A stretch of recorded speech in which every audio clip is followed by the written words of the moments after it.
మీరే చూద్దరు కానీ ఇక్కడే ఉండండి. జ్యోతి, కూరగాయలు తెచ్చాను. కూరగాయలు తేవడం ఏంటి? చికెన్ తెమ్మని చెప్పాను కదా మీకు. అది ఇంటర్ తిని కరెంటు బిల్లు కట్టేసరికి డబ్బులు సరిపోలేదు జ్యోతి. ఈ రోజు బుధవారం చికెన్ తేవాలని తెలీదా నీకు? డబ్బులు సరిపోలేదు, అందుకే కూరగాయలు తెచ్చాను. ఏదోలాగా అడ్జస్ట్ చేయి జ్యోతి, కొంచెం నీ అర్థం మొహానికి చేసుకో. అడ్జస్ట్ చేయడం తెలుసా? సోదు కౌలు చెప్తున్నావు. అదేంటి అలా మాట్లాడుతావు? మొన్నే కదా తెచ్చాను చికెను. మొన్న తెస్తే ఈ రోజు తెచ్చుకుని తినరు ఎవరుని?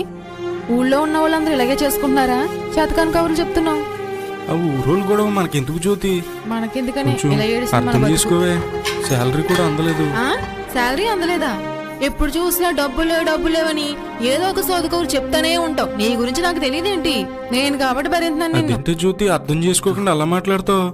నేనే అర్థం చేసుకోవట్లేదు నిన్ను. నువ్వు చాలా బాగా అర్థం చేసుకుంటావు. పనికి మాలిన మాటలు మాట్లాడికే నా కర్మకాలి నిన్ను చేసుకోవాల్సి వచ్చింది.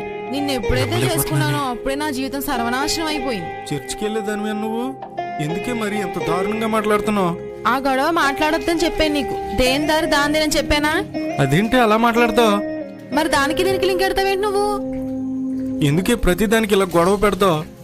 కూరగాయలు తెచ్చాను, ఏదోలాగా అడ్జస్ట్ చేయమంటే అర్థం చేసుకోవేంటి? ఇవా కూరగాయల సగం పుచ్చిపోయినట్లు కూరగాయలు అంటారా?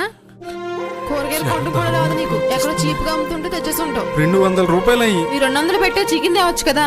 నాకొద్ది ఎప్పుడు వద్దన్న పని చేస్తే నాకు రప్పిస్తావు. నువ్వు చేసేది నీకే అర్థం కావట్లేదు. నువ్వే దారుణంగా ప్రవర్తించి పైగా నన్ను అంటున్నావా? అబ్బా జ్యోతి, ఏంటి అలా అన్ని బయటపడేస్తున్నావు? ఎందుకు ఇలా ప్రవర్తిస్తున్నావు?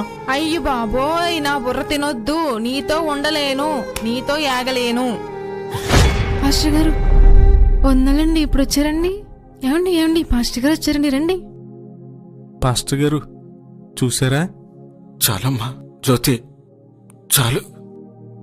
నేనంతా విన్నాను, నేనంతా చూశాను.